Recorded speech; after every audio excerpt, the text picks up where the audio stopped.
you're ready to start. Thank you.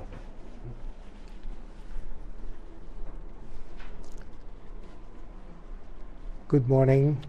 I'm Feike Leij, and we'll negotiate through some of these questions, starting with the diagnostic exam that you see.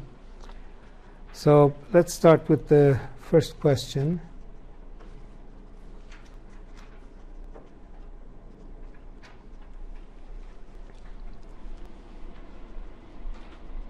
According to this, it says, what is the least, or which is the least likely to be considered a construction, control, administration duty of a consulting engineer?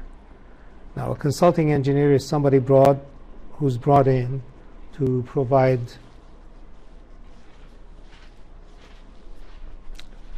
functions such as design, etc. And therefore, as you look at the choices, for example, for a consulting engineer, obviously there has to be engineering, design, development, etc. Contract documents, yes. But what is not absolutely necessary is preparation of the initial design drawings. Once the design is done, that's the function of the consultant. Therefore, this then would be the answer to this question, A. For the second problem, the question states which is not a standard feature of a written construction contract. Well, any contract is a legal binder. So identification of parties involved in that contract, in that binding document, of course that's needed. And specific details of the obligations of both parties. It sounds like it. And of course, boilerplate clauses, they may or may not be part of it. And certainly subcontracts are not part of it. So of all the process of elimination, this may or may not be necessary. The boilerplate may or may not be necessary, but usually it is included, and specific details, of course, that parties are agreeing upon, and the parties have to be named. I mean, they can't be fictional people. So by process of elimination, then you can easily get rid of subcontracts. Contracts is something that goes between two parties, and subcontracts is something that involves a primary contractor or a general contractor, let's say, and a subcontractor. Next question.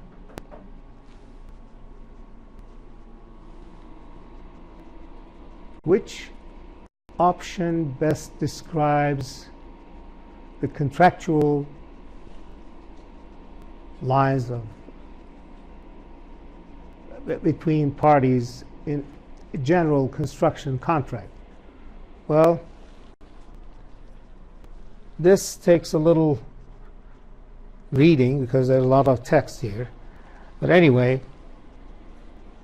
the first choice is the consulting engineer will have a contractual obligation, of course, to the owner. He's hired by the owner, but will not have a contractual obligation with the general contractor or the subcontractors. Who hires the general contractor?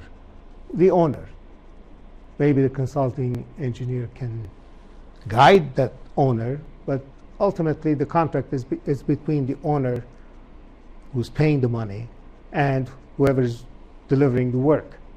The consulting engineer for B, for example, is, it says we'll have a contractual obligation to the owner and the general contractor. Absolutely not. The consulting engineer has nothing to do with the general contractor, because unless they're friends, they may not even know each other. The consulting engineer will have a contractual obligation to the owner, general contractor. Now you're expanding the obligations.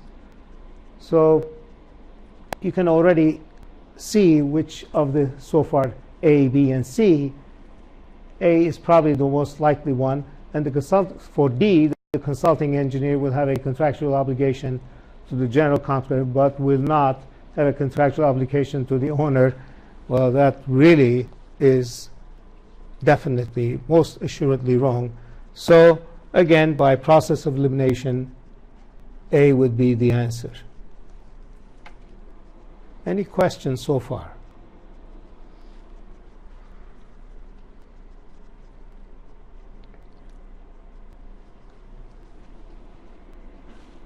Obviously, there are many, many charts for many functions like schedules, flow charts, etc., etc. And in question number 4, you're being asked to identify the type of the chart called, that this is called. Well, what type of a chart is this? It definitely is not a PERT chart. Well, let's go one by one. A, it's not a critical path chart.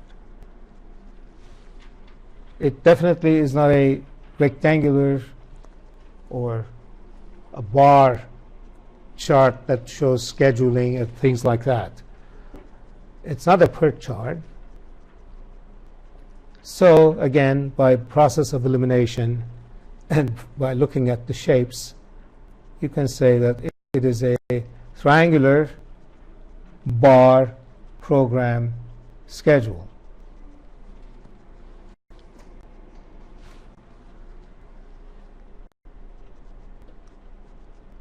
Now, next question, 5, definitely is asking for something that's quite obvious. It definitely is not a PERT chart. You can tell that. It's not C.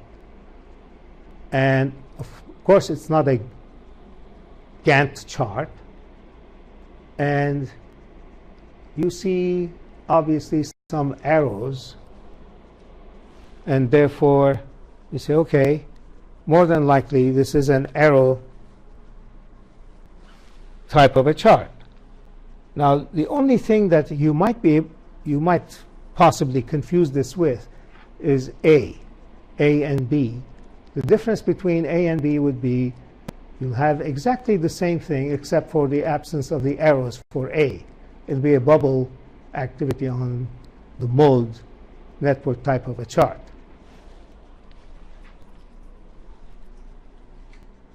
So most of these questions, I guess, are primarily common sense type questions that you can look at. And this is what we were talking about that might be confused with a arrow type of a chart.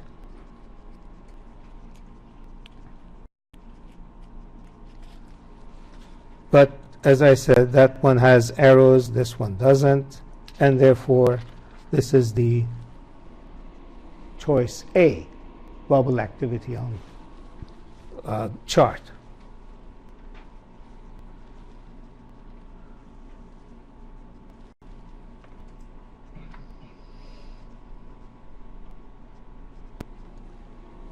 Next question has to do with safety requirements. Now, these requirements are, they come under many, many categories: environmental, safety, and then there are different agencies that expect these requirements to be met. For example, OSHA or a state water resources or air resources, or even more regional, such as the South Coast Air Quality Management District, for example, would impose certain environmental requirements. So you're talking about, so far, agencies like OSHA, Occupational Safety. So that would be addressing safety. Environmental would be regional and maybe state, if not federal, organizations. But in this case, the problem or the question is cities or municipalities have their own requirements that go into a contract, and those that pertain specifically to the cities have to address things that cities provide, such as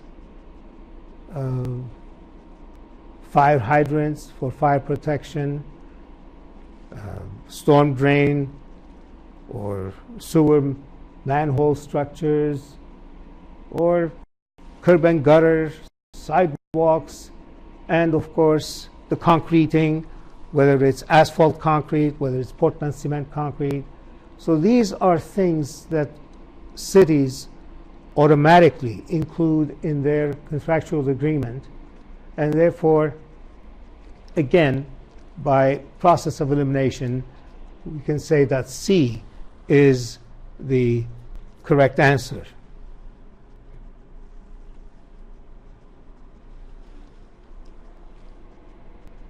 The next question is safety related, and it says at a construction site that is adjacent to a highway, so that means there is vehicular traffic,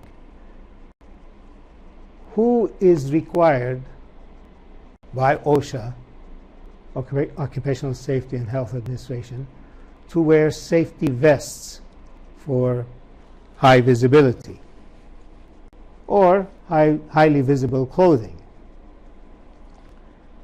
And the choices you are given